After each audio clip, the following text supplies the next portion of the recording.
बलराज साहनी की जीवनी।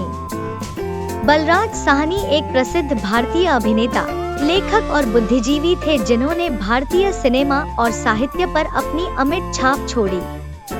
एक कलाकार के रूप में उनकी बहुमुखी प्रतिभा, सामाजिक कारणों के प्रति प्रतिबद्धता और दमदार अभिनय ने उन्हें 20वीं सदी के मध्य में भारतीय फिल्म उद्योग में सबसे सम्मानित शख्सियतों में से एक बना दिया।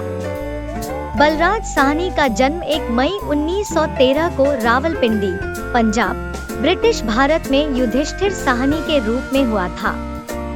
उन्होंने लाहौर के गवर्नमेंट कॉलेज और गॉर्डन कॉलेज में अपनी शिक्षा प्राप्त की। अंततः अंग्रेजी साहित्य में मास्टर डिग्री हासिल की।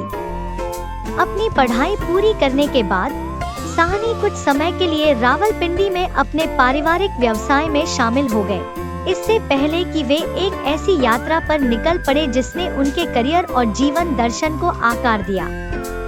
1930 के दशक के अंत में बलराज साहनी और उनकी पत्नी दमयंती पश्चिम बंगाल के शांतिनिकेतन चले गए, जहां वे रवींद्रनाथ टैगोर के विश्व भारती विश्वविद्यालय में अंग्रेजी और हिंदी शिक्षक के रूप में शामिल हो गए। इसी दौरान उनके बेटे परीक्षित साहनी का जन्म हुआ। प्रगतिशील आदर्शों के साथ साहनी का जुड़ाव तब और गहरा हुआ जब उन्होंने 1938 में 1 साल के लिए महात्मा गांधी के साथ काम किया। बलराज साहनी के करियर ने अंतर्राष्ट्रीय मोड़ तब लिया जब वे 1939 में BBC लंदन की हिंदी सेवा के लिए रेडियो उद्घोषक के रूप में काम करने के लिए इंग्लैंड चले गए। BBC में अपने कार्यकाल के दौरान उन्हें प्रसिद्ध लेखक जॉर्ज ऑरवेल के साथ काम करने का अवसर मिला। साहनी 1943 में भारत लौट आए, जहां से भारतीय सिनेमा और साहित्य में उनके शानदार करियर की शुरुआत हुई।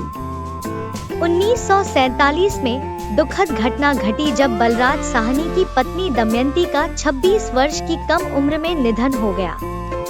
उन्होंने 1951 में लेखक संतोष चंडोक से दोबारा विवाह किया। यह रिश्ता 1973 में उनकी मृत्यु तक चला। बलराज साहनी के अभिनय करियर की शुरुआत Indian People's Theatre Association (IPTA) से हुई, जहां उन्होंने मंचीय प्रस्तुतियों में अपनी कला को निखारा। उनकी फिल्मी शुरुआत 1946 में इंसाफ से हुई। उसके बाद धरती के लाल और दूर चलें जैसी अन्य उल्लेखनीय फिल्में आईं। हालांकि बिमल रॉय की 1953 की क्लासिक 2 बीघा जमीन में उनके दमदार अभिनय ने उन्हें एक बेहतरीन अभिनेता के रूप में स्थापित किया।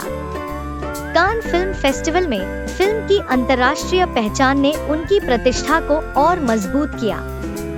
अपने पूरे करियर के दौरान बलराज साहनी ने पद्मिनी, नूतन, मीना कुमारी और नरगिस सहित अपने समय की कुछ सबसे प्रमुख अभिनेत्रियों के साथ काम किया।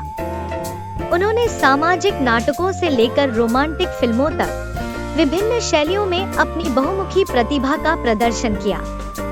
उनके कुछ सबसे यादगार कामों में काबुलीवाला 1961, वक्त 1965 और उनकी अंतिम फिल्म गरम हवा 1973 शामिल है, जिसे अक्सर उनका सबसे बेहतरीन अभिनय माना जाता है।